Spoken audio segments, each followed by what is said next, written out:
అలాంటి పరిస్థితుల్లో అప్పటి ప్రతిపక్ష నాయకుడు చంద్రబాబు నాయుడు గారు, పవన్ కళ్యాణ్ గారు, ముఖ్యంగా జనసేన లీడర్ పవన్ కళ్యాణ్ గారు చంద్రబాబు నాయుడు గారి కంటే చాలా స్పష్టంగా ముందే తన మీటింగ్లో చెప్పాడు, మేమంటూ కూటమి అంటూ వస్తే ఖచ్చితంగా మేము ల్యాండ్ టైటిలింగ్ యాక్ట్ని రద్దు చేస్తామని. పవన్ కళ్యాణ్ గారిని ప్రత్యేక ధన్యవాదాలు. ఎందుకంటే is a very young and dynamic.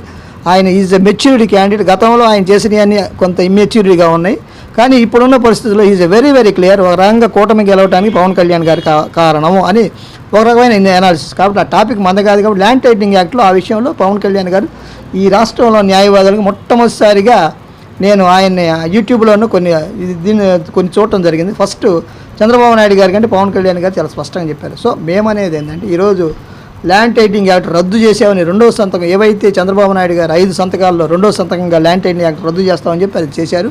We feel very happy. ఈ రాష్ట్రంలో ఉన్న 30,000 మంది న్యాయవాదులతో పాటు ఈ రాష్ట్రంలో భూమి ఉన్న వారందరూ చాలా హ్యాపీ అయ్యారు. ఎందుకంటే ఆ చట్టం వస్తే అది చీకటి చట్టం. ఆ చట్టం చీకటి చట్టం కాకపోతే హైకోర్టు రిట్ పిటిషన్ వేస్తే రిట్ పిటిషన్లో పెండింగ్ పెట్టదో. కాబట్టి ఏదైనా చట్టం చేసేటప్పుడు మంచి చట్టమా చెడ్డ చట్టం అని చెప్పేది భారత రాజ్యాంగం ప్రకారం హైకోర్టు సుప్రీంకోర్టుకు ఉంది. ఆర్టికల్ 32 అయితే సుప్రీంకోర్టు, ఆర్టికల్ 126 అయితే వీ హ్యావ్ ఫైల్డ్ హైకోర్టు. కాబట్టి ఈ ప్రకారం కోర్టులో మేమైతే రిట్ పిటిషన్ వేసాం. రిట్ పిటిషన్ ప్రజెంట్ పెండింగ్లో ఉంది. ఈ తరుణంలో చంద్రబాబు నాయుడు గారు మొన్న 2 రోజుల క్రితం ఛార్జ్ తీసుకోగానే మొదటిది మెగా డీసీ పెట్టారు, రెండోది ల్యాండ్ టైటిలింగ్ యాక్ట్ రద్దు మీద పెట్టారు. కాబట్టి మేమంతా చాలా హ్యాపీగా ఉన్నాం. ఎందుకంటే లోయర్ కోర్టులో మీరు ఇంకా పిటిషన్ ల్యాండ్ డిస్ప్యూట్ కేసు వేసినా కూడా దాన్ని తీసుకోమని వచ్చింది. సో ల్యాండ్ డిస్ప్యూట్ కేసులు ఖచ్చితంగా ఏ కోర్టు ప్రాంగణం ఉంటారో ఆ కోర్టు ప్రాంగణంలో డిస్ప్యూటు క్లియర్ అవుతుంది. మా యొక్క చివరి విన్నపం ఏంటంటే ఒక వ్యక్తి భూమి తాలూకా యాజమాన్య హక్కులు ఎలా నిర్ధారించబడతాయి? Sale deed, tax, house tax, 10(1) అడంగలు, పాస్బుక్ చాలా చూసి కానీ ఒక జడ్జి గారు దాని మీద ఇంజక్షన్ ఇవ్వగలడు.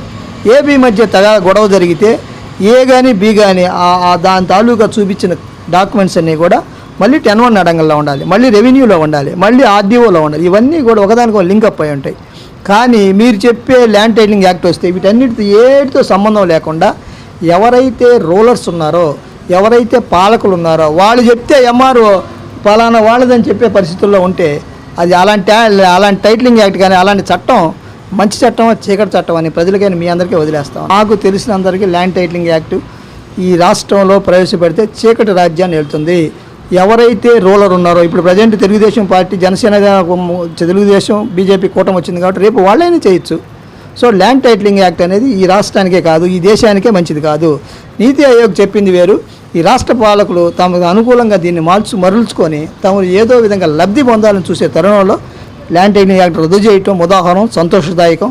నిన్ననే బార్ అసోసియేషన్లో మేము చాలా మీటింగ్ పెట్టి ప్రెసిడెంట్ గారు, సెక్రటరీ గారు, అలాగే బార్ కౌన్సిల్ మెంబర్లు అందరూ సంబరాలు చేసుకున్నారు. అలాగే మా ఆఫీస్ దగ్గర కూడా దీన్ని రద్దు చేసినందుకు కేక్ కట్ చేసి మేము కూడా ఆనందోత్సవాలతో ఉన్నాం. ఇది న్యాయవాదుల ఆనందోత్సాహం పరోక్షం, కానీ ప్రత్యక్షంగా ప్రజల మీద ల్యాండ్ టైటిలింగ్ యాక్ట్ పడితే మనం జీవితాంతం డబ్బు పెట్టి కొన్న ఒక డబ్బు అంతా కూడా వృధా అయ్యే కాకుండా ఇవాళ ప్రజలు సంతోషంగా భయభ్రాంతులు లేకుండా ఉన్న పరిస్థితి ఏర్పడింది. కాబట్టి ఒక రాష్ట్ర ప్రభుత్వం ఆ రాష్ట్రంలో ప్రజల యొక్క ఆస్తుల్ని కాపాడుకోవడానికి మొట్టమొదటి తీసుకోవాలి. అందుకని దాన్ని ఫండమెంటల్ రైట్లు పెట్టారు.